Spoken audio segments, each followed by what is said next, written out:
All right, I'm live again. I'm gonna wait till I get viewers here. My last link, I don't know what happened. It just totally crashed. So it's only 10 minutes long. It's a good session that I read off of it. I shared some great information on that. So if you're if you're still viewing that, feel free. That's awesome. It's the name of that one was called Bigfoot Questions and Scientific Explanations. The link actually crashed. Like I said, I don't know if it's something to do with my network. It's shut down, but I'm live now. I'm waiting to see viewers on here. There's no viewers yet. So, um, let's see. Um,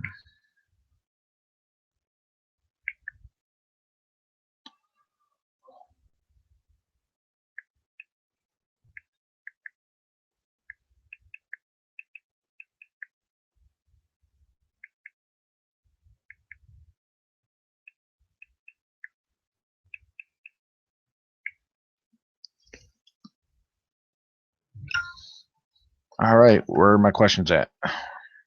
Viewers, where are my viewers at? I don't want to really speak till I get viewers on here because that's what this is all about. This is a questionnaire podcast. Like I said, for those who saw the other one that was widely shared all over, this is kind of bites. I don't know. I'm currently live right now as we speak. Oh, there's a viewer. I got a viewer popping on. I hope this link gets shared around. If you guys are viewing this, please share the link around. Um, the other one is actually currently shared all over, so everyone's probably expecting to watch that. I got viewers jumping on to view that now, so I don't have time to just go through here unless I reschedule. We jump till 9 o'clock. Um, so, like I said, again, please note if you're sharing this or if you let them know it is live now. This is a new link. This is live. The network crashed on me, so I hope this don't happen again. So as far as what I did in the first one, I shared a simple scientific explanation of a process that's actually all facts, something that happens all throughout life with every living creature. If you've actually missed that one and you're now viewing this one, it's still 10 minutes worth of what I had to go through. I mean, I explained pretty simple. Anyone who viewed that, feel free to, you could use them. If you have questions, go ahead. Right now, I'm on Facebook through my phone. I got comments going through here right now. Um, excuse me a second. All right. Uh,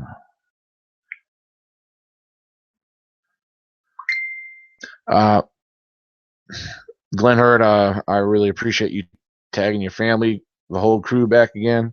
I see viewers jumping in. Um, let's see. And let's see who else we got.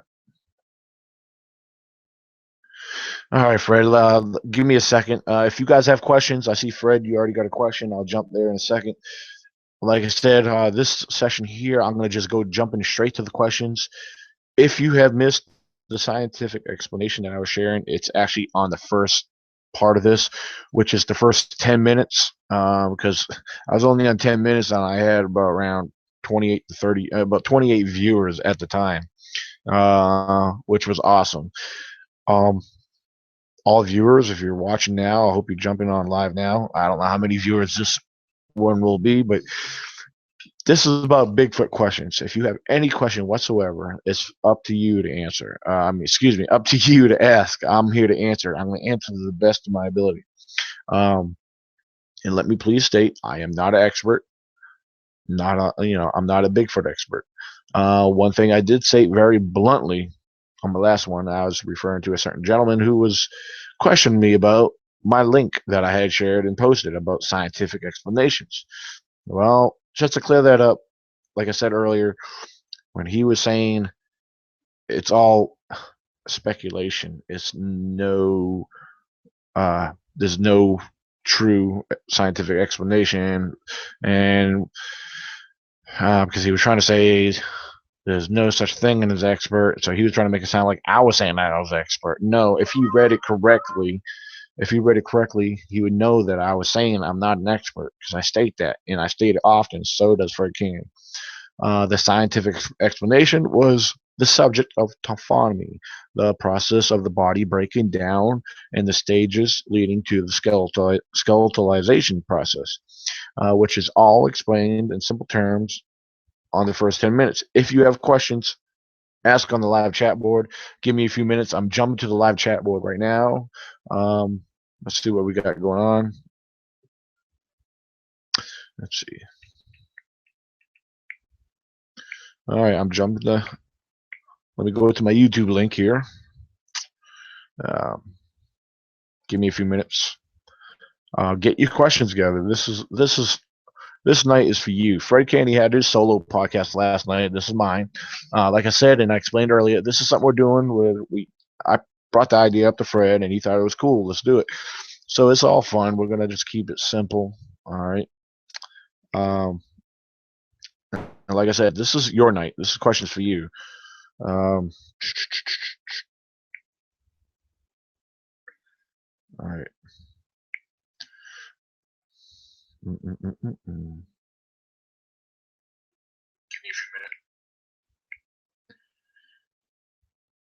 All right. Keep going. Keep going. All right. Well, thank you, Fred. He said keep going.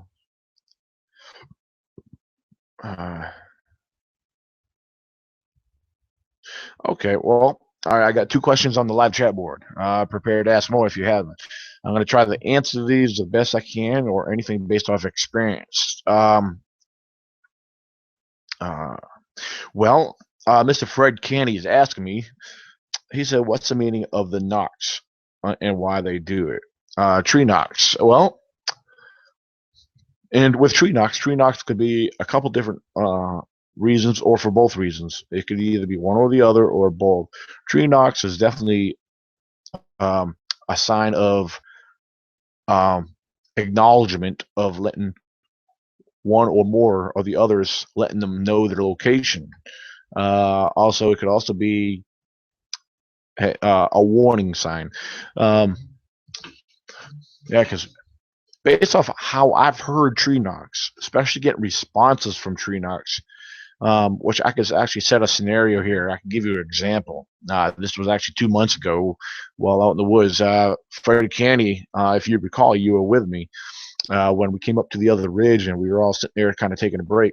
When I decided to give off a tree knock just for the heck of it, within seconds, just from the same ridge that we came across, we got one tree knock over to the far right.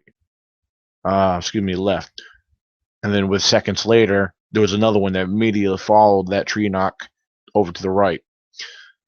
So to me, that was like, if you listen to this direction they all came from, it formed a triangle, pretty much. Me here, one here, and then the other one over here. So if you kind of look at that's one way to look at it. It's okay. Hey, I'm here. I'm here. I'm here. It was all like Marco Polo. It's like you can hear where they're locating you. Playing the game of Marco Polo, like if you ever play Marco Polo while you're swimming in a pool, and you got the one person that's actually supposed to tag you and with your eyes closed, and meanwhile the other ones are communicating around you. Well, that's basically what it was. It was, you were communicating. They were communicating with each other. Okay, hey, I'm here. I'm John's here, or Joe's here. So I mean, if that's a good scenario, if that makes any sense, communication, acknowledgement, awareness, uh, also possibly letting hey, could it be something to scare you? Because for those two things, it might be intimidation. For a tree knock, I'm not going to lean towards intimidation or a scare knock, because a tree knock is, to me, is not. Every time I hear a tree knock, it's not with force. It's not that's scary or intimidating. A lot of times, it's a simple tree knock. I mean, like I said, it's an acknowledgement of location or awareness that, hey, I'm here, you're there, or someone's here, or there's something here. Let's be careful. Simple warnings. Polly, Polly wants to know: have you or Fred ever found logs up in the top of trees? Well, that's funny that you asked that. Yes, I have. I have. Now, a majority of these were explained Yeah, like I said, a majority of these have I've been able to explain logically. Um, Now, then again, there's a few no. But the ones I could explain logically, half the time they were broken off from another tree. I studied the trees around it. Same thing with, for example, about a month ago, I found a broken tree top on the ground. Studying what type of tree that came from, knowing the trees that were around it, it didn't belong to none of the trees right in that surrounding area. That tree came from another location. Well, I don't know. That was on the ground, so that's kind of like a odd one. Makes you wonder. You kind of make your own conclusion on that one. But trees on trees on top of other trees or in other trees. Yes, I found um, this actually kind of forming a possible, almost like a gateway, you could say. Um, so I don't know. Yes, I have. It's very interesting. Oh, hold on here. Well, thanks for asking that question, Polly. But some of the ones, like I said, some of them broke off of other trees, and landing into other trees, which kind of look. I mean, I've seen a lot of that. Some of it's actually had me excited in the past, but watching them carefully, is studying. You look at the scenario, you kind of study. You have to ask yourself, and just be very careful because I mean, there's been times where I've jumped to conclusion, being excited over stuff where, okay, well, this ain't what I really wanted to be, but because you got to think logically. One thing I learned, and I've been trying to do this more often, and um, me being a believer and a knower of Bigfoot. Yes, I know Bigfoot exists due to encounters and other experiences, not including the evidence found. Um, but when you go in the field, when you see a scenario, when you see something that's odd, it stands out. I learned you do got to go into there. You got to go in believing or being um, objective to the whole situation. I mean, you got to try to almost be against it and rule out all the simple, obvious things, and then you just might find your answer. Um, but yeah, that's a great question. Um, all right, next question in the line. I'm trying to stay in order here. What's the difference between a male and female track? Well, that could be various things. Well, in most human species, most females actually have a narrow track, and I know that's the answer Fred's looking for. But yeah, a narrower track and in a female, and a much wider track in a male. Length, you can't go by length because from youth, the juvies to full size adults. I mean, some of them you may have a juvenile Sasquatch. You may have one that's probably only 4 feet tall with a big foot. Seriously, I'm being serious. I mean, you may have one that's 6 to 9, let's say 6 to 8 foot tall, with a size um, 13, 14 size foot. Um, Maybe they may get bigger and have a bigger foot. Um, but I think they all vary. I mean, some females, I believe, do have a wide foot. I think the sizes vary on the individual itself. But we can lean towards more being the narrower heel, narrower track, leaning towards a female. Which, thinking about it, it kind of makes some sense. But you can't be quite so sure. You can't be positive on that. Because as far as I'm concerned, it's not proven that a narrow heel is completely a female. But that's a good question. Thanks for asking, Fred. Um, all right, next question. Do you think the government has Bigfoots in captivity? Well, that's an awesome question. You know what? The, my thought on that is I believe, yes, it's very possible. I mean, why not? I mean, for those, when it comes to alien life form, I mean, I'm a skeptic in that, but yet that I believe that's possible. And I believe that there really was something there at Area 51 back in the whatever 40s or 50s that was.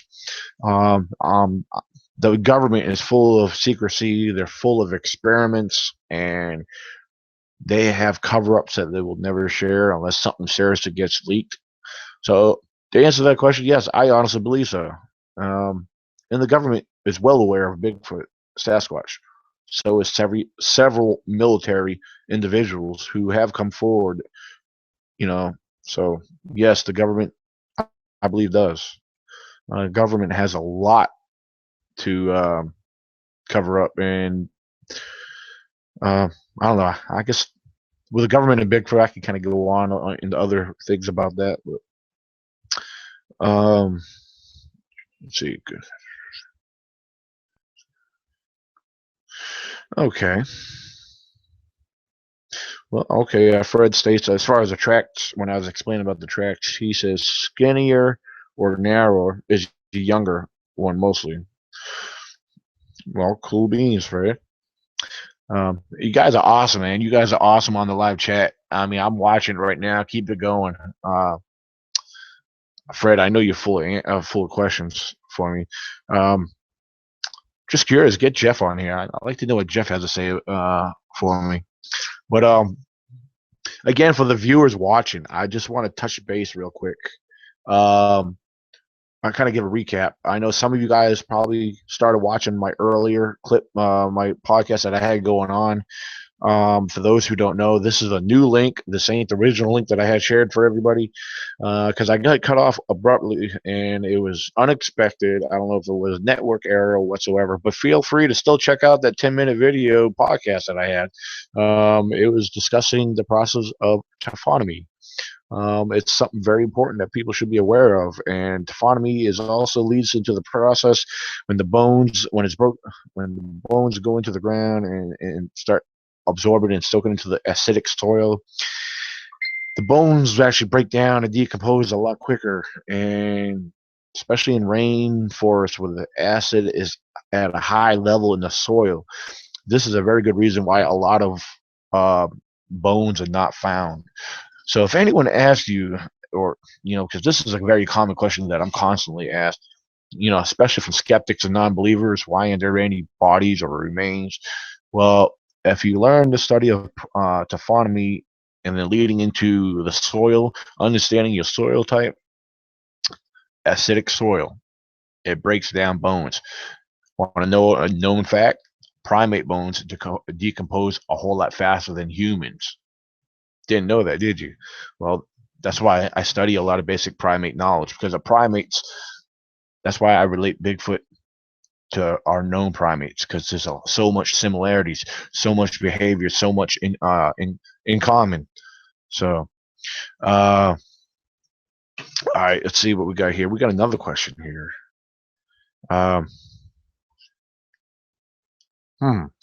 Well, Fred, you're asking what's my theory on eye shine.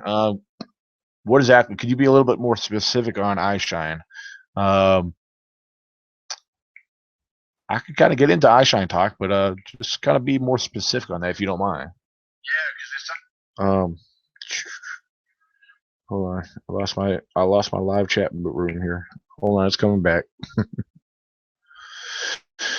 Okay, you got another question here. Okay, but yeah, come back a little bit more specific. What exactly are you wanting to know on the eye shine?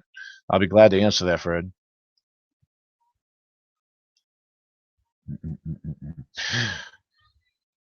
I'm waiting on Fred to type because I've seen him type before. He uses one finger typing like this. Me and his brother were kind of busting his chops one day.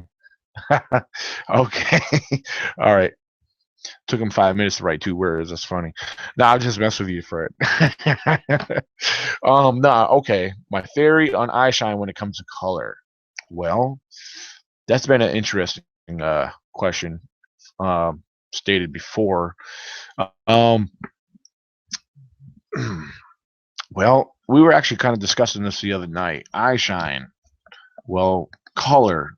I know, like Fred, he has actually stated that he's seen Squatch's eyes with a fluorescent green. Okay, which I'm not denying that at all, because I believe they could vary. But At the same time, I believe it's got to be one or the other because I think even at times humans give off a different specific um, color eye shine, especially at night with light reflecting on it, and the light reflection varies on the specific type of light. You got halogen lights, and you got the uh,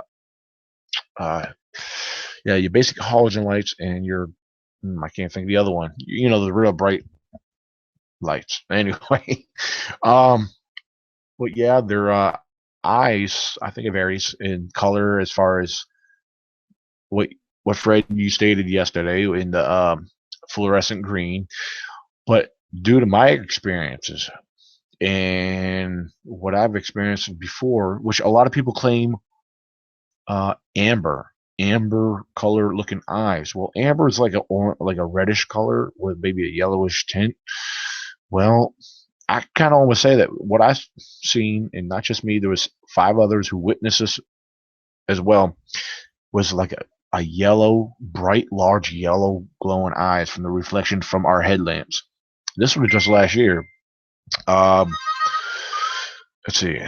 Uh, so yeah, I believe they definitely go. I believe they definitely vary. I believe I'm leaning more towards yellow because squatches I've seen and experienced in my area were yellow. Now this past weekend when me and my daughter were sitting around the fire, when we heard the activity going around our campsite, she claimed to see an eye shine. I asked her. I said, "What color was it?" That's one of the first things I asked her. She said they were yellow gold. Yellow gold. That's exactly what she said. And then the next question was, how high up off the ground were they? She said, "Daddy, they were my height. My daughter's about, you know, I'm 6 foot tall. She's just a few inches shorter than me. So I'm saying it was about 5.5 foot tall, yellow golden eye shine. Was it a bear?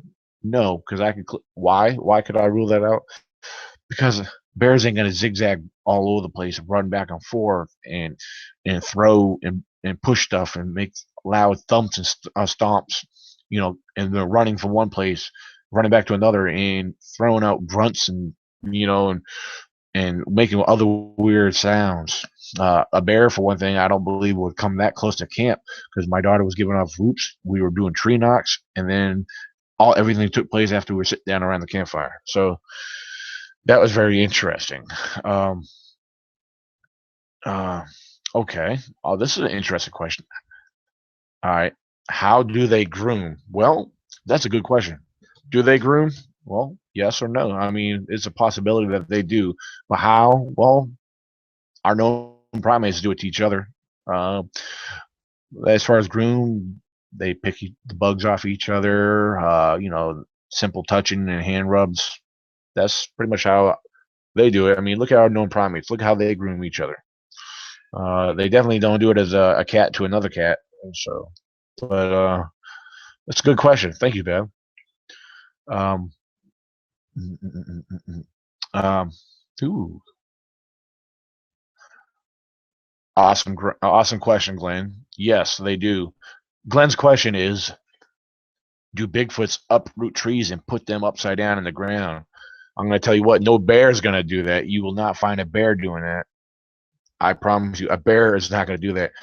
Bears do uproot trees. They push trees over, and they'll push them off to the side just to get underneath them if the log has been laying there for a while. But yes, I mean look what happened up in Alaska. Now, unless that was some elaborate hoax, which I don't believe it was, because if you guys keep up with my photos and everything I find, because I share all my findings openly on my timeline. Now, I found a short tree that was the roots were completely sticking upside down. Um, it was it appeared that it may have been stuck in the ground, but when I found it, it was slightly leaning up against the tree. So I don't know. That was very odd. So, but right in that same area where I found that tree upside down with the big roots sprouted out, the tree knocks. I heard one up on the hill on the other side of the lake, which the first one I heard was a very hard knock, but in the distance. When I started approaching that area, I had 2 tree knocks, probably within 75 yards of me, maybe closer.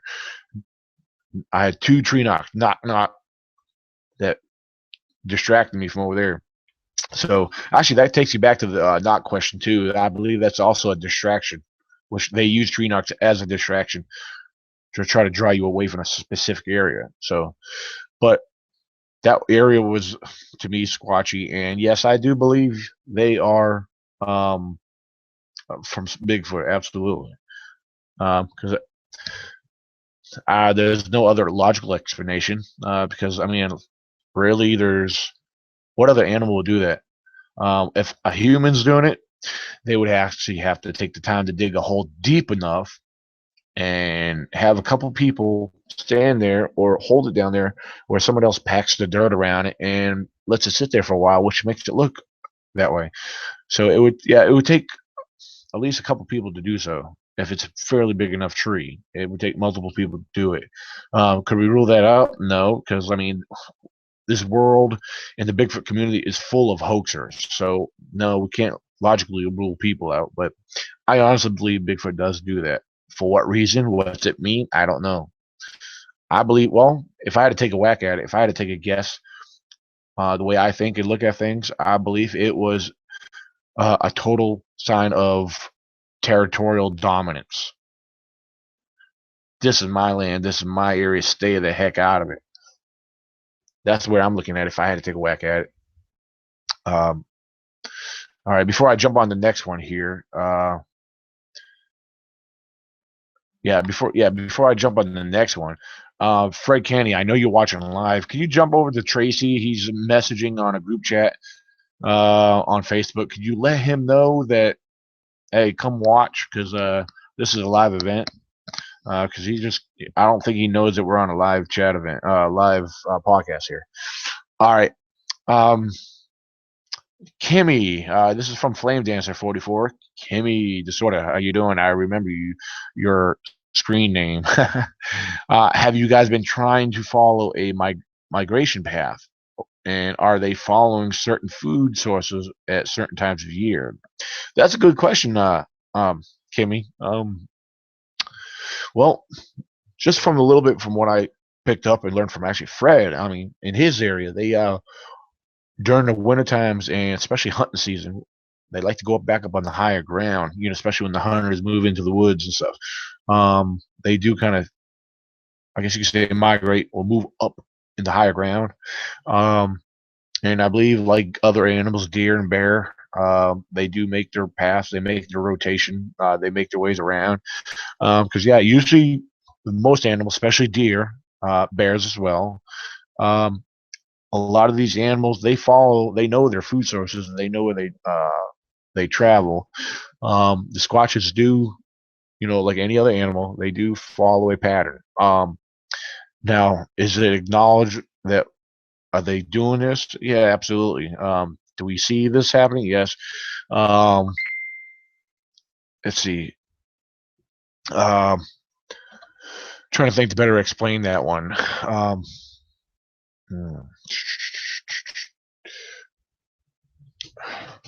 Well, let me put it to you this way. I think in various areas, um, honestly, I believe they stay in certain areas, regardless of the seasons. And some of them, I don't believe migrate. There is certain ones that stay within specific areas. Reason I say that from time after time, year after year, I do observe changes. I do that, but at the same time, you still have the same activity. You still have the same subjects in the area. I experience their existence in these specific areas. So yes, some of them do stay, some of them move. I mean, but I believe those ones who inhabit these specific locations and areas, they make their rounds. They do travel. Yes, they travel. They move around. They move around to hunt, but they keep coming back to the same area and they stay there more and more. I don't know why. I mean, because I believe these areas, I can tell you one area I know is well hidden. It's very thick, very vast. I mean, the area, I mean, I don't care. You could have someone in fluorescent hot pink stand right behind a bush. You won't see them. I promise you will not see them. That's how well hidden these are. Like any other animal, known animal in the area, deer, bear, whatever you name it. I mean, all these animals, they naturally blend into their surroundings. So, but especially something like a Sasquatch. I mean, we know they're dark, brown, reddish brown, black, whatever, some gray whatsoever. You're in the forest. You got trees. You got green bushes. You got whatever, all the different colors. Especially this time of year, the leaves are changing, yellow, reddish, brown, whatever. They're going to blend in more. So yeah, keep that in mind. That's a good question, Kimmy. Um, yeah, thank you, Fred, for that. Let's see. All right. Oh, okay, that wasn't Kimmy. That was it. You, Darren. All right, but again, thank you, Fred, for letting them know. Let's see. What got you into Bigfoot investigations? And did you have any sightings? Well, the Bigfoot investigations, the Bigfoot whole thing. Let me rewind like this. Well, first of all, what got me into Bigfoot? Well, growing up all my life, Bigfoot's always been on the top, in the back of my mind. The thought didn't really surface till I started seeing things, like as far as online videos or watching the Patterson Gimlin. Yes, and what I'm going to say next is a little funny, but it still got my interest. Between the Patterson Gimlin film and later on watching Harry and the Hendersons, even though that was a comedy, uh, I started paying attention. Excuse me, the Patterson Gimlin film really sparked an interest in me. So, and growing up as a kid, I've always been in the woods. Since a little kid, I've been out hiking, hunting, with my father, and through the years, I picked up on a lot of basic knowledge. And then when I started to put myself out in the woods more, and even when I was hunting, I started paying attention to detail. I started paying attention to what everyday hunters, every year hunters, when they go out in the woods, their minds focus on one thing. They're not out looking for Bigfoot because half of them don't believe in them anyway. So Bigfoot, stuck in my mind. It grew.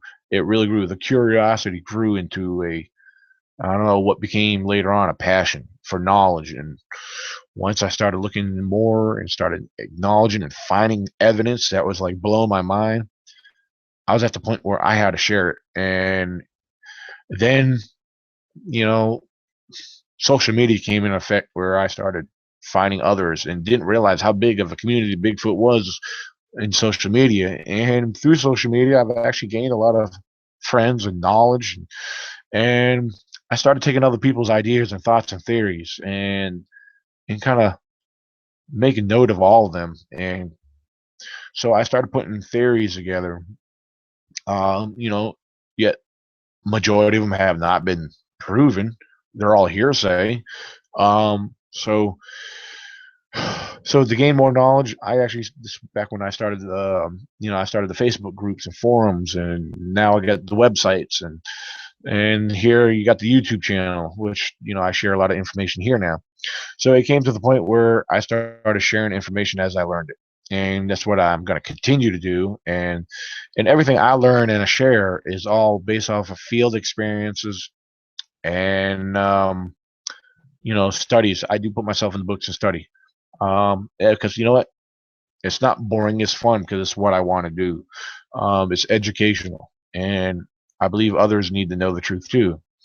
Do I have the answers? No, but I have experience. That's where all this comes from. So, but I started, I've been getting more and more reports and to investigate, and a lot of it's from because I'm putting the awareness, the word's getting out, and that's what I'm working on. And the more experience, more awareness gets out, more people that have been in hiding. When I say hiding, there's been people shut up because they don't know who to come to, don't know anybody who was involved, and that's what's bringing me, putting me out there, and people contact me. I'm getting contact from someone who knows somebody that knows somebody. So, and that's how the word of mouth is getting around real good, and I'm actually very thankful for that. Let's see, hold on one second here. Um, so as far as uh, what am I saying? As far as investigations. Yeah, part of the reason why I'm conducting investigations and getting into these reports because it's actually helped me understand a pattern. Um, one of the recent reports that I've been investigating was actually in my very own research area. So I know a specific area. I'm learning that okay, well, they're not just active in this area, which I knew that because my research area has it's a wide range, and I can tell you what they do here. I can tell you what they do in a 2 or 3 miles up the road, and so forth. Another 5 miles up the other way, headed west into West Virginia. So there's a pattern going on there. There's a cluster going on there where there's is there family groups there, or is this just the way they work? I believe there's small groups there, but I can't prove that. But I found all the evidence that they all been there. I mean, I found trackways, I found the structures that actually you could easily dismiss weather on the majority of the structures I found. All right, so let's look back at the chat line here. I got more going on here. Let's see. Let's see. Okay, well, Fred answered that. How far do you think the territory could be? Yeah. Well, yeah, 200 miles. That's a good guess. But then again, if you have another group or clan that's dominant, it's just like in the primate world. You got in the known primate world, you have groups, you have clans in the primate world. Your gorillas, your apes, chimpanzees, etc. They all have groups and then in some groups you actually have, believe it or not, you actually have more females in the groups than anything because usually you have one dominant male and you'll have one dominant male that will have a group of females, and there's a good reason for why he has all the females because one dominant male will mate with all those females, and that's why he has females in his group. And this is a true fact in the primate world. But yeah, you might have another group that's dominant not so far away. If you look at so as far as territory range, you got to look at it in the known primate world. You know, um, in one section, you may not have another group for another group of or clan. They may not be that far off. They're not really all that far off because in the rainforest, you don't have 200 miles of rainforest. Well, logically speaking, yes, you do. But the thing is, in specific areas where these apes and primates are going to have their domain, they all vary. They could be you could be a next door neighbor, like your next door neighbor. Uh, he's dominant. That's his territory. This is my territory. So, I mean, think about it as your neighbors in a neighborhood. Do you live in a subdivision, trailer park, or etc., or do you live out in the country where your next neighbor across the road, you own your 100 acres, he's got his 100 acres. Think of it in that sense. Each individual who owns their home is their own dominant, and I mean, does it make sense? I think so. Thank you, and thank you, Beth. All right, let's see.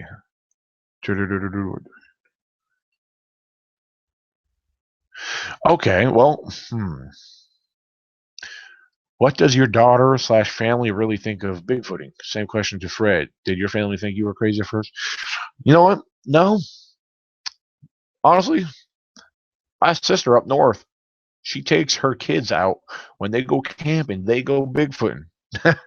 I mean, when my sister started seeing and a lot of the stuff I find, and plus they watch Finding Bigfoot as well, so it's very interesting. But yeah, my sister up north, in Rhode Island, she does a lot of her own Bigfooting up there, and she shares a lot with me, which is awesome. So, uh, as far as family, parents wise, yeah, they're pretty well supportive of it. Then my other oldest sister, yeah, she's a non-believer. She thinks it's a joke. But hey, you're gonna get that in family. I know I got cousins and uncles, and yeah, they all see what I do, but I guess they more or less stay out of it. I guess, but um, oh, no, no, no, no. Let's see. Let me see. Oh, okay. Well, why do you think they build structures with trees and rocks? Well, that is a great question. Thank you for asking that one. Structures, for one thing, structures could be a various thing. Structures could be a start or a form of some type of shelter. Another uh, indication, depending on the build or the style of structures, it could be a directional. It could be a sign of dominance. It could be a sign of territorial.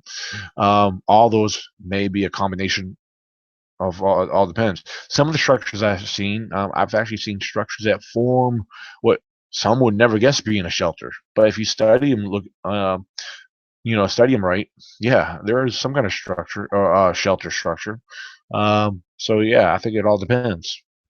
Um, Rocks, you know, I've seen stacked rocks, which I kind of rule out humans, especially in the locations where I found these rocks, where down off of ledges where unless you're climbing down there and you got a rope to go down there or to go play in this section, I found a series of rocks that was a bunch of rocks built up and little rocks and a pile on top of them.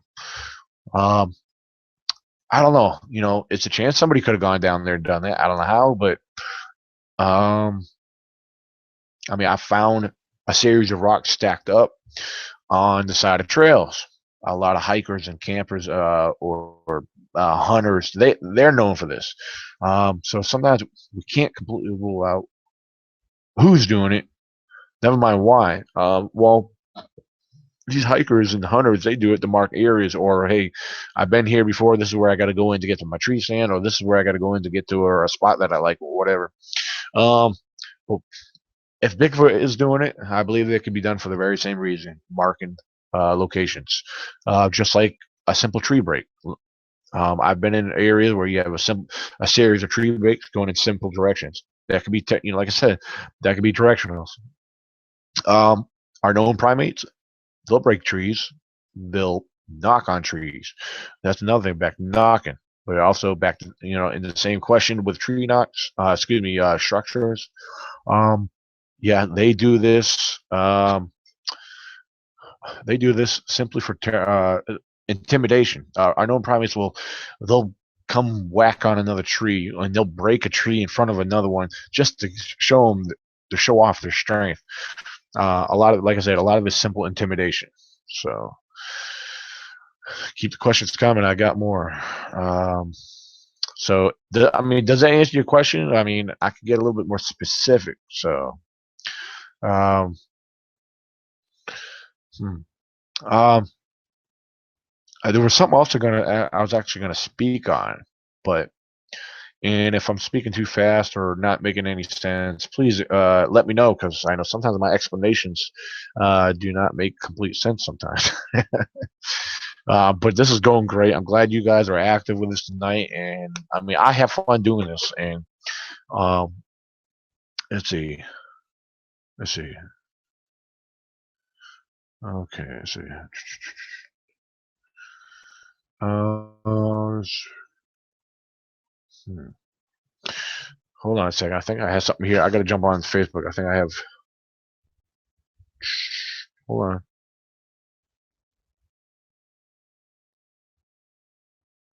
Hmm. Give me, just bear with me a few minutes here. All right.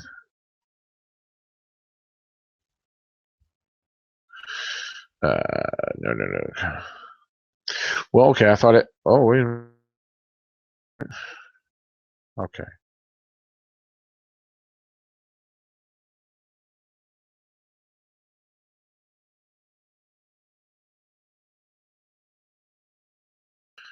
Okay. I thought it. Okay. I thought it froze up there for a second. Just bear with me, everybody. I'm looking for checking on the chat line here, the live chat board. If you guys are just jumping on, if you're new viewers, the questions are right below where you're viewing. Feel free to comment or ask if you have. Sometimes if you're unable to make a comment or view what other people are asking, uh, I'm not sure, but feel free to subscribe. It actually may assist you in chatting, etc.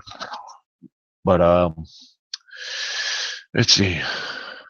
Hold on, what do we got? Uh-oh, what do we got? What do we got? Okay. I've been asked, have you ever heard a baby squatch whine or scream? That's funny that you asked that, Fred, because I know where you're getting that from. You said you've been asked, have you ever heard a baby squatch whine or scream?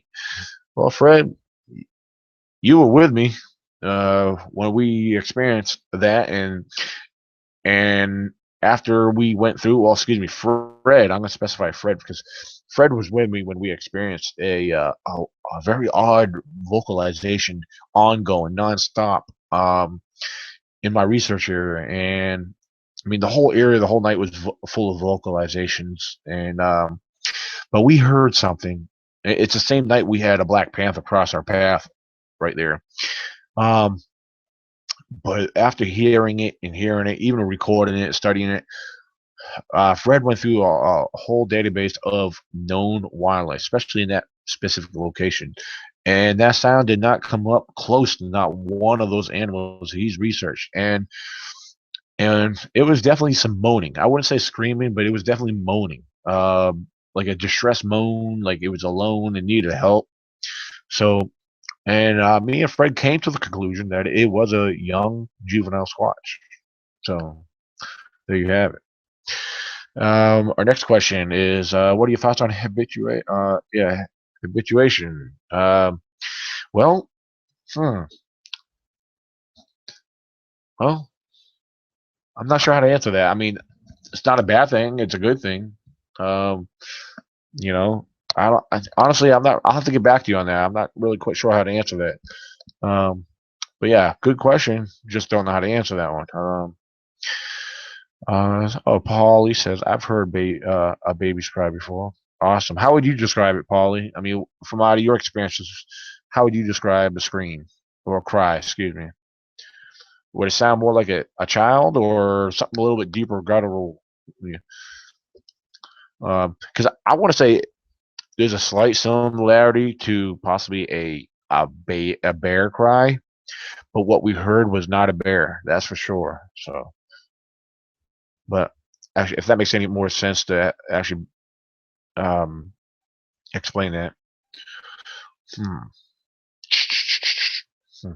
But yeah,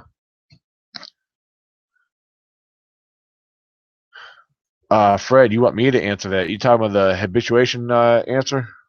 Well, I just tried because uh, I know a lot of people have a specific habituation area. Okay.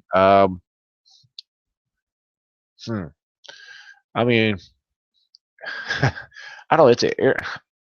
I never really looked into the habituation thing. I guess the habituation area, it's more of like a specific location or area that one person studies and keeps in, and does a specific study on feeding and try to preserve that area to keep them in that area. I guess you could say. I don't really know the proper definition of a habituation area because I never really got into it. I never really studied it or wanted to learn of it. I mean, so I don't know. I mean, it's whatever, to be honest with you. So, Polly says, "Huh, sounded just like a newborn." Well, okay, interesting. Well, because what me and Fred heard that one specific night, and it was definitely more like a moan cry. It was moaning, but yet it almost had a close sound of uh, a small bear, baby bear, a cub, but it was not a cub. I swear to you. I know Fred was there. He heard the same thing I heard. Um, even had some grunt in it, but I don't know. That's interesting. You guys are awesome with your questions. Keep them coming. Um, oh, okay. It just startled you. Okay, cool. Well, you must have been pretty close to it then. Yeah, you must have been fairly close if it startled you. It was definitely exciting for me and Fred. Yeah, sometimes, a lot of times, things come unexpectedly. We I've been stopped in my tracks by hearing stuff. Um, just like 2 years ago, back in 2013, when me and Fred, hold on, I'm freezing up. Yeah, when me and Fred were camping out, um, we were camping out, right behind our camp, right where we just got to hiking that same day. We've actually found a large stride of tracks leading back towards our camp, just off the side in the other part of the woods. Well, later on that night, when we were sitting around the campfire, it was about 10:30 at night. We were sitting there just relaxing, enjoying ourselves, having a simple conversation, and that's when, bam, we got hit with four whoops, whoops. I mean, really loud and heavy, probably within 50 yards of us, which was awesome. But yeah, it caught us off guard, but it was exciting. I love hearing that song. Even till this day, it gets me excited. It doesn't matter. Um, well, why do they throw things at people? That's a good question. Um, hold on, my screen popped up on me. Why do they throw things at people? Intimidation or entertainment? Well, that's a great question. It could be both. A lot of times, it could be intimidation. Because if you ever notice the rocks, I've heard several people report to me that they had rocks thrown at them. Did they hit them? No. It's definitely trying to intimidate you, scare you off. This has actually happened out west, where Indian was actually going along and he's had rocks thrown at him. Basically, you're entering. If you get rocks thrown at you, you're actually entering into an area that they inhabit, that they probably um, that they pretty much inhabit pretty heavily. So yeah, they definitely intimidate you. They're telling you, "Hey, stay away, get out of here. You're getting too close." Um, I've heard Fred's actually shared where they've actually thrown a mushroom at him, which okay. In something in a case like that, yeah, I believe that they're playing with you. They're just having fun, entertainment, like you was asking. So that's a good question. Um, let's see. Hmm. Yeah. Back to the Bigfoot crying thing. Yeah, Fred stated, "Yeah, I went through every animal sound in Virginia and no match." Absolutely. Yeah, I'm pretty convinced it was otherwise. So that it was a squash. Yes, but to answer the question about the why do they throw things at people? Does that make any sense, or did I answer your question properly? Um, I see we have a rise in viewers right now. If you're a new viewer, you're just jumping on the live chat underneath where you're viewing this. It's open.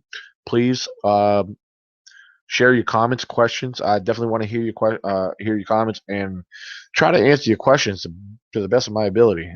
Again, I'm not an expert. I'm just an experienced field researcher, and I share everything I experience and everything I've learned out in the field, as well as basic studies I do out of the field. So let's go ahead and have it.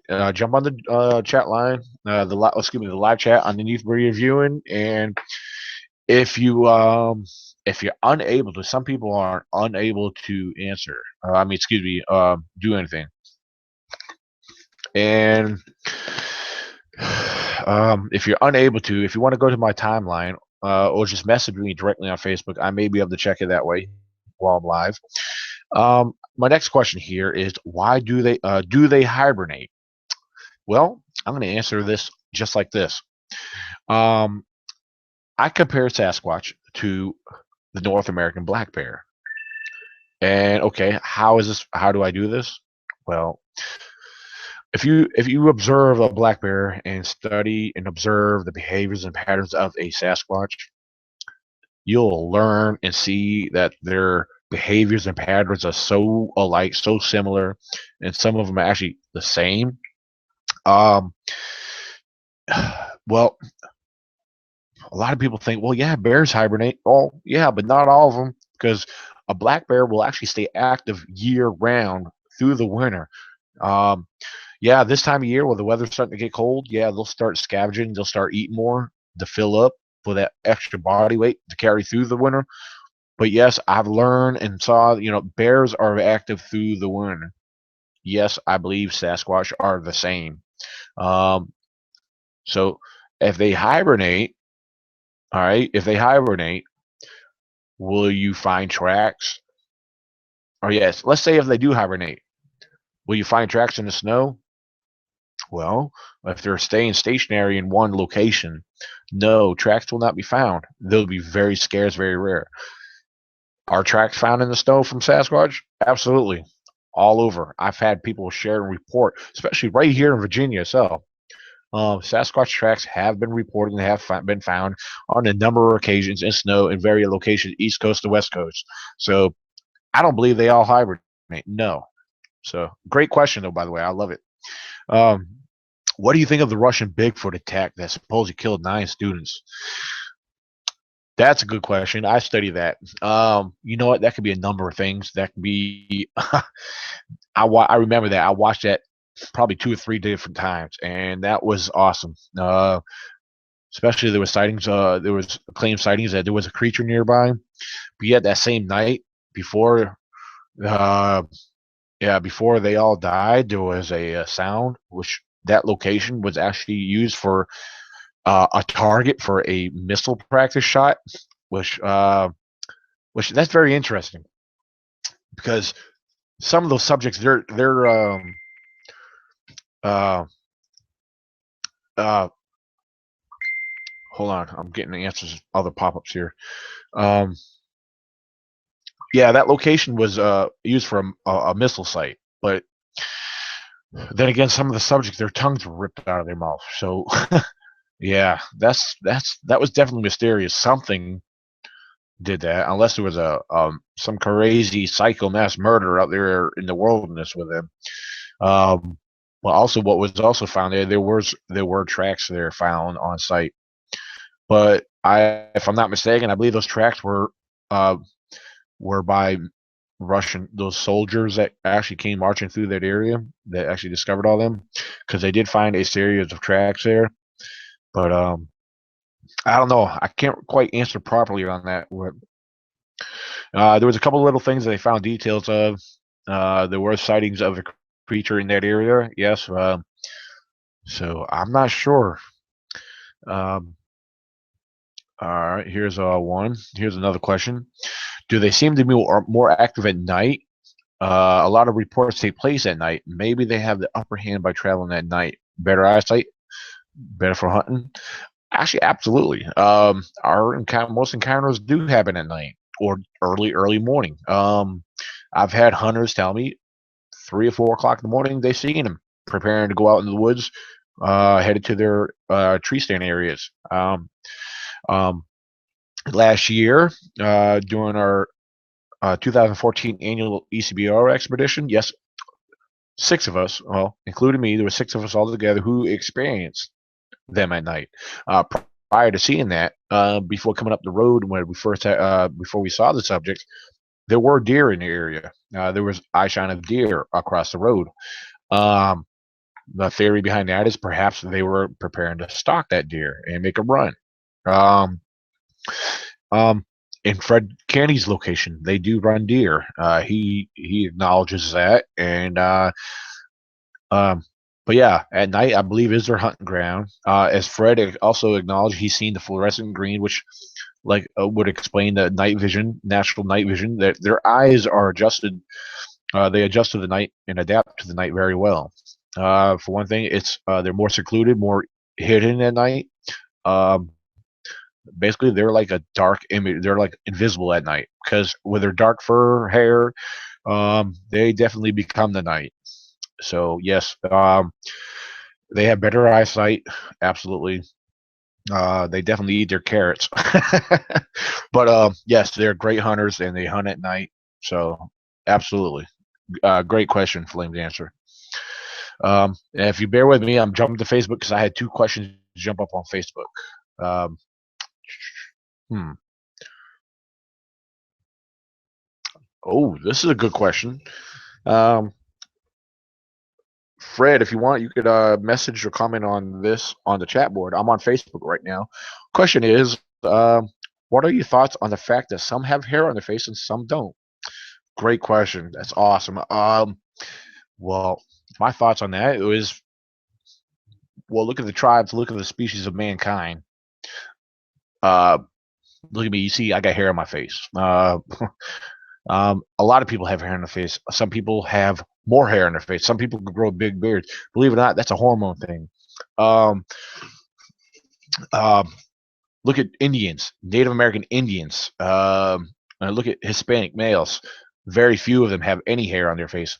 Um, Indian tribe, Indians don't have hair on their face. Okay, um, so I mean, I believe it depends on the individual, maybe the breed or the strain um, of the specific species. Because I believe they're all one and the same, but of broken different breeds or a different strain.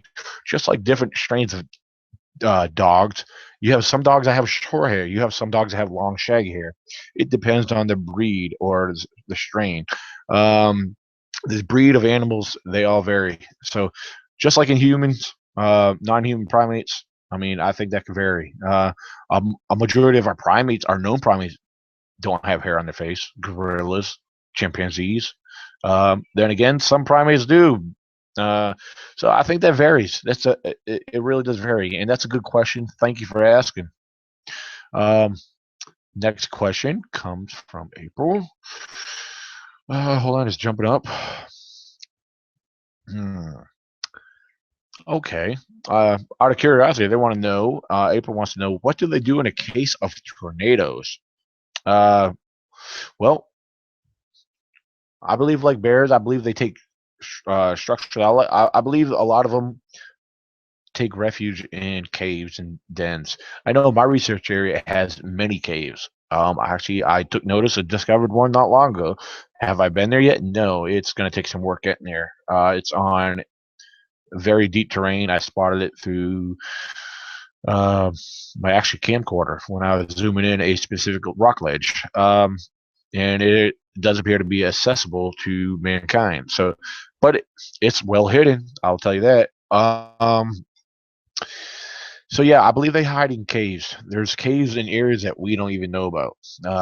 There's people that hike all the time throughout the woods, but they stay on the beaten path. So caves ain't gonna really be discovered by too many people unless you get off the beaten path. Just like exploring. A lot of people ask, well, why don't you find evidence? Well, because a lot of people stay on the beaten path. They don't wander deep enough into the woods where you're most likely to find something that's gonna hide deep. Uh, that's where all the good stuff is. If you get a chance, go off the beaten path and go deep into the woods where you know it's going to lead into more wilderness. Go to the higher ground. The higher ground has a lot of your rock ledges. Be careful though. I mean, because bears ain't the only thing. You got mountain lions, bobcats. You got a lot of your apex predators who take refuge in these dens and caves. So, but yes, I believe they hide in caves during these times, rough times. So, thank you, April. All right. Hmm. Let's see. Uh, well, okay, this is a good one. I'm going to state this. This is coming from Fred Canny. Fred Canny states that different clans are born that way, talking about the hair on the face, and some are not like some, and are like some are short, and most are tall breed. Okay, it's in their genes. Good point, Fred. Thank you. I really do appreciate you sharing that, Fred. Do you think they will come down into neighborhoods at night? I think they do all around here. Absolutely, absolutely. I can't tell you the number of reports and the situations I've experienced. Tony Lester, if you're watching, he's actually shared a lot that he has a lot of activity in his neighborhood, especially right around his own house. I have a report about 15, 20 miles north of me that I have yet to go investigate, where the lady lives right at the base of the mountain, and she's actually literally in the woods, where she's had uh, bangs slapping up against the house, uh, rocks or items thrown at the house, tracks found right around her house. I mean, yeah, that's more in the mountains, but she lives there, so I do believe they come into the neighborhoods and stuff. Yeah, because many believe that they do dumpster dive, so perhaps they come in like bears. They come into the areas, maybe curious and hungry, so they come to feed. Absolutely, they do. Um, you can't prove that they don't otherwise, so yeah, why not? Man, you guys are coming up with great questions. I mean, you guys are awesome. I'm gonna probably stay on board here for another, let's say, I don't know, another 10, 15 more minutes. You guys have great questions, and I like the way this is going. This is very interesting. Um, And some of you guys are sharing some great information on here, which is awesome. Between Facebook and the live chat right here, I'm getting a lot. Um, you guys keep it coming. I mean, I'm going to be on board here for another 10, 15 minutes. But if there's anything specifically you'd like to hear me speak on, I'll be glad to. I'll try my best. I don't have all the answers, but I will try my best to explain or share what information. Um, if there's something I don't have the answer on, I'll try to research it and study it, look into it. Uh, I don't know. I'm watching. I'm waiting for my next question to pop up. Um, like I said, viewers, if you guys are viewing, I know many of you guys shared. Started watching my previous uh, link that I was starting on. It was about 10 minutes, a little over 10 minutes of it, and I was starting off with my scientific explanation of taphonomy. So if you haven't seen that, or if you aren't here now and didn't get to do that one, feel free to still check it out. And hold on, we got questions here that popped up. Let's see. Ooh, what do we got here? Hold on. Do Bigfoots and bears ever tangle? And have you ever seen where they have the ground and trees torn up? That's a great question. I do believe that bears actually keep their distance. I believe Sasquatch has a respect for bears. Um, but have I ever seen the ground tore up? Not in trees? Yes, absolutely. Um, I've seen damage done from bears. I've seen the damage the bears can do to trees. I've seen the ground totally scuffed up. One specific area where I've seen trees uprooted and moved away from its original location. Uh, I mean, the ground in this one specific location. Actually, I have that on video. My one of my YouTube videos, my field videos. I can't think of the name of it right offhand, but actually, it's a video showing the area where it's all tore up, uprooted trees. I seen a log going across something where you can see it was totally smashed flat. Um, unless that was a monster bear, I don't know. I mean, there is big bears in the area. I know that for a fact. But in my research area, I seen the ground torn up. Um, but I can't say that it was from a both bear and Sasquatch. It could be a combination of both, but not at the same time. So, but as far as tangle, nah, I believe they have a mutual respect for each other. I think bears keep their distance, just like they do with humans. Bears do not come around humans. Bears actually, they're pretty elusive. They like to avoid confrontation and people. Only time you'll have to worry about a bear if you get too close with its cubs. So, great question, Glenn. Thank you for that one. Um, do you guys think there are caves underground, travelways? And yes, this is great. You are doing a good job answering, guys. Oh, awesome. Absolutely. Yeah, I mean, caves do run underground. Absolutely. That's where a majority of caves are. They do run underground and travelways. You can't rule that out. You can't dismiss that. I mean, I'm gonna say yes. I believe absolutely there is travelways, underground cave structures that form tunnels leading into the ground. So why not? You can't rule that out. Um, yeah. Okay. Explain. Okay. Fred Candy wants me to explain about ridges on the prints. Okay. This is a great question. Well, well, Fred, the explaining ridges, dermal ridges on the prints. Well, first of all, one thing I will state: there's only two species on Earth that have dermal ridges. Okay, humans and non-human primates. Our apes, our known primates, yes, they all have dermal ridges. Okay, and humans have dermal ridges. We're the only ones on Earth that have dermal ridges. All right, there is a difference. There is a difference. All right, and especially this is a good one. I'm going to try to explain my best without my notes here because I've done a study on this, especially from simple observations and readings from Dr. Jeff Meldrum. Out of his his book Sasquatch: Legend Meets Science. If you don't have this book, this is a book you want to get. Presents a lot of great evidence and a lot of simple explanations. Um, I'm gonna kind of state a few things that I've read out of there. With Dr. Jeff Meldrum doing a study on the foot cast and the dermal ridge patterns. Well, forensic analysis, former FBI forensic Jimmy Chilcutt, he's done a study on on both primates, our known primates, and human forensics, the dermal ridge patterns. There is a difference. Primates have a specific pattern that should run either more lateral compared to the yeah, you got lateral and you got up and down um, patterns. And one thing he's found based on a lot of these casts that um, that Dr. Jeff Meldrum has, that their dermal ridge patterns relate to non-human primates. Okay, I don't know if I said that clear enough. I don't know if you guys heard me on that one. Excuse me. Dermal ridges, you're either human or not human. But on the Bigfoot tracks that they found, that they studied, yes, I'll say this again. They found evidence that there were dermal ridge patterns on the Bigfoot tracks and the casts that they found belonging to non-human. I didn't say human. I said non-human primates. And these gentlemen stake their reputation on their claims.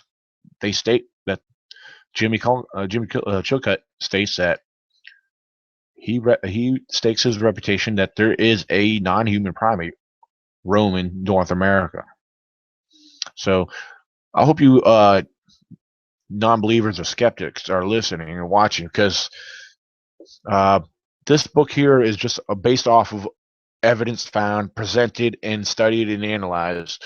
So if you're not under the understanding, look at the name, Jeff Meldrum, Dr. Jeff Meldrum, professor of anatomy of the Idaho State University. Excuse me, anthropology. Yeah, he's a study of anthropology. He's an anthropologist. All right. Excuse me. Oh yeah. Will you guys be planning another expedition next year? Absolutely. We are having one every year, if not more. We have various expeditions throughout the year. There's a few events coming up in next year that we are looking forward to. One in particular is the Virginia Bigfoot Conference. We will be attending. There'll be a group of us ECBRO members, Fred, Canny included. Let's see. Yeah, Paulie, to answer your question, yes, absolutely. But yeah, expeditions. We will have a week-long expedition. Now the date has not been set. The location has not been set. Now, last year and this year, we held them here in Virginia for one good reason. Because part of the reason why we pick specific locations, why we stayed in Virginia, because the study that we're doing here in Virginia is not, and this is not just because we live here in Virginia. There's a very solid, good reason behind it. The reason is because we know what's here. We've seen what's here. We have the evidence and the proof of what's here. There's a very good possibility. Excuse me, a very good possibility that we will probably stay in Virginia. But I know several wanted to jump in North Carolina. North Carolina was the talk of doing the next one, but that's not promised. At one point, I will be in Massachusetts by sometime in 2016. I think it's a location I'm focusing on, which I will get more detail on later, which is bordering Rhode Island and Massachusetts. But I'm gonna get in touch with my contact and get some details. So a lot of details have not been put into explanation, put into writing yet. So there's nothing solid on dates or locations quite yet, but we will have one for 2016. you guys will see and know about it, and I hope you guys could attend. The ECBRO expeditions, we do not charge for them. However, a lot of planning goes into this. We are not the BFRO. I need to state that and clear that up real good. We are not the BFRO, and we do not affiliate with the BFRO. We are not associated with the BFRO. We do not charge $300 to $400 or $500 for you to say, "Hey, come on, you're allowed to come if you pay this money." No, it's not that, because they're going into various locations and stuff. And we invite people so they could experience and learn for themselves what's going on and what's found here. Sometimes I could get into other details as far as funding. Sometimes the funding does help. We do want to travel. We do want to go, but keep in mind, I'm an individual. For me in particular, and I think I speak for a majority of the ECBR members, we do work. We do have families, and some of us are on tight budgets. Sometimes we work a lot of hours and bring home very little, just like the rest of you Americans. So I think you guys can understand that much. So yeah, keep eye out. We will have an expedition coming up. I'll be sure. I'll be sure to share that with you. Let me jump back here. Okay. I want to read something here that Amanda Daniel. Oh, hold on. Yeah, I agree with you, Fred. Fred says, I hate the BFRO. He said, I ran them out of my area 2 months ago. Good for you, Fred. That's awesome. They don't belong there anyway. Answer to why some have trouble posting comments here. You must create a channel to comment. Oh, okay. So if you guys don't have a channel of your own, I see why you can't comment. You must create a channel to comment. A YouTube account is not enough or the same thing as a channel. Okay. I just solved this mystery in comment section on mobile or desktop app. App will not give you this option. When trying to comment, it'll give you option to create a channel to comment. It literally takes 2 clicks to create a channel with your account, and then you are able to comment. Happy comment. I hope this helps. That's very good, helpful information. I'm going to read that one more time. So if you want to comment, under my YouTube channel, hold on, excuse me, my phone's going dead. I got to plug it up. There we go. I got to plug it up to my computer now. Okay. If you want to comment and leave a comment on the live chat, here's what you do. All right. Amanda Daniel says, this is the answer to why some have trouble posting comments here. You must create a channel to comment. A YouTube account is not enough or the same thing as a channel. I just solved this mystery. In comment section on mobile or desktop, in parentheses, they say app will not give you this option. When trying to comment, it'll give you option to create a channel to comment. It will literally take 2 clicks to create a channel with your account, and then you are able to comment. Happy commenting. Hope this helps. There you go, have it. There you go. How about it? Awesome. Thank you for that, Amanda Daniels. That was really helpful. Yeah. Okay. Oh, good. I'm glad we're not the only ones who dislike the BFRO, because I'm not going to get into details because, well, actually I will. I'm not trying to dog anybody. I'm not usually like that. But I have to share an experience that was shared to me by one of my members who used to be a former BFRO member. This individual was signed up to attend one of their expeditions, paid over $300 to attend it down in South Carolina. And something, an issue came up. He had to back out, and he had a call to cancel out his expedition trip. You know what? It was more like, basically they told him, tough luck, you lost your money. Which is sad, because that's very disrespectful. That's dishonoring to their name, as far as I'm concerned. On top of that, if you claim evidence, if you found something that's possibly substantial evidence, that could be solid evidence, and you share it with them and you present it to them, they're going to take it and claim it as their own. And if you're a BFRO member or whatever and you're seeing this, Don't tell me otherwise, because I know I've shared, other members of my group had shared this to me, that who experienced this on a number of occasions.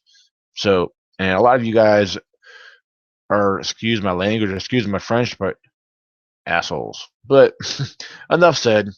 Anyway, um, hmm, um, let's see. Back to the comments. Well, thank you, Glenn. Glenn says, "Awesome show, Daniel. Great answers. Thank you." He said, "Who's a BFRO?" LOL. Yeah. Uh,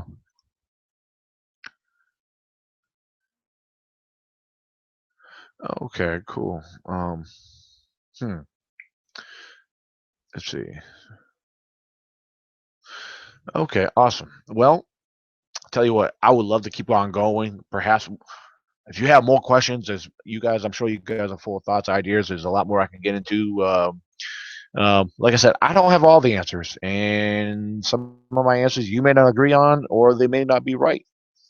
Well, I'm going to put it to you like this way. I told you I'm not an expert, but I do study. I'm experienced in the field, okay? And I do a lot of stuff. When I'm not in the field, I study. I do a lot of scientific studies uh, based off of biology.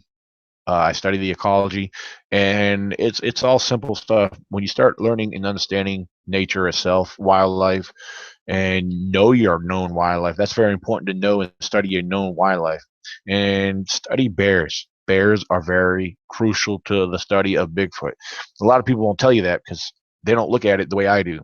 Because there's a lot of similarities, and the patterns are, I mean, you could easily mistake the patterns, especially tracks. Be very careful when you're observing what you do and listening to what you do.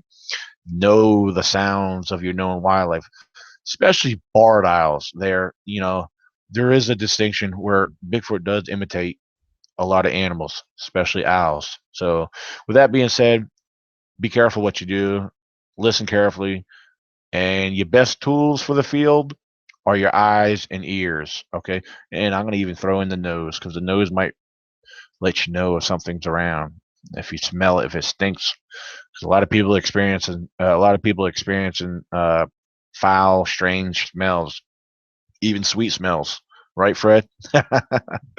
So, um, oh, well, thank you, Journal. So you are so right about BFRO taking evidence as their own. They took mine. See, there's another one right there. BFRO, the BFRO, they're a bunch of crooks and dirty, filthy liars. All right. I'm sorry. I'm being blunt. I'm being honest. I only speak the truth. I will not hoax. I will not lie to you. Okay. These are experienced people who who experience this for themselves. So, and Fred's even stating right now in the live chat, we are not experts and don't claim to be. We're just small town country boys who stay in the mountains. Amen, Fred. Amen. I love that. That's right. We're country, but we love the woods. We love being out there. Even when Fred's out there, Fred will tell you when he's out hunting. Man, I don't care. Same thing with me. When I'm out there hunting, I don't care if I see something or not. It's just the peace of mind being out there and being part of nature.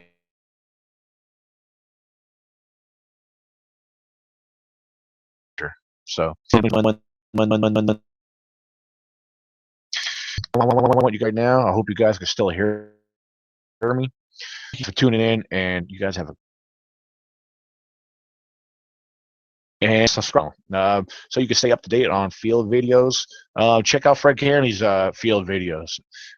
He has a lot of podcast shows coming up with special guests and great discussions. His YouTube channel is Freddy59100, and if you have not, my YouTube channel, no, excuse me, I already announced that ECBRO 98, which you're watching this video through now. Also, um, check out my website. It's www.ecbro.wordpress.com. Check out my blogs. I have some blogs, some of my investigated reports I've been into. Some of them I will be doing follow-ups on. I have yet to do. And a lot of it's simple stuff. I have a lot of simple blog and media photos I share in there. So, and if you're haven't found me on Facebook, my name is Daniel J. Benoit, founder of the ECBRO. I have a lot of photos and evidence I share bluntly on my timeline. Check on my mobile uploads and et cetera, et cetera. And next month, if you're a Virginia resident of the surrounding area, we are having a month event next month, November 14th. All right, we're having an event November 14th um, at the Buckhorn Inn in Churchville, Virginia, from 1 to 3. If you've seen something, if you experienced something, and you want to share it, you want to let us know about it. We want to meet you. Come on out. All right. Uh, we will most likely we will have coffee there. I'm gonna try to have some snacks. I'm gonna probably have coffee and donuts. So come on out. Meet the East Bureau team. Fred will be there, and I know one of our other members, Mr. Richard Seaver. He will be out there. I may actually get him to speak a little bit too. So we're looking forward to meeting you guys. And before I get off here, let me see a couple more. It's all about fun and friends, learning, loving the woods. Let's do this again. Oh, absolutely, Flame Dancer. I agree with you 100%. You're absolutely right. And hold on, I got one more thing I got to check here. Um, hold on one second. Bear with me before I jump off here.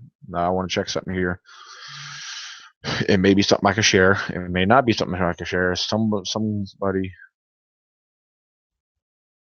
Um, let's see. Okay. Nothing.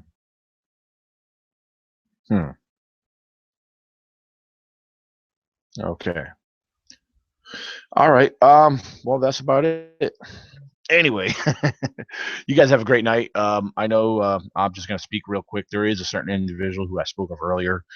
People tagging his name into the link. Yeah, I spoke about his name very bluntly. Well, I mean, he just tried to jump my, he jumped my link, trying to speak some stuff. I don't know why. He's a big mouth. Always tries to cause trouble. But I mean, he said something before reading what the link was all about, but it was nothing. Like I said, I'm often not an expert, just an experienced field researcher. So I'm glad to share what I find and do with you guys, and I hope I can continue doing so. And thank you guys again. You guys have been great. I love the questions. You guys are great. And I met several of you guys through the years. A lot of you guys I've only known through social media. And again, I hope to meet more of you guys in person in the future. Thank you guys. God bless.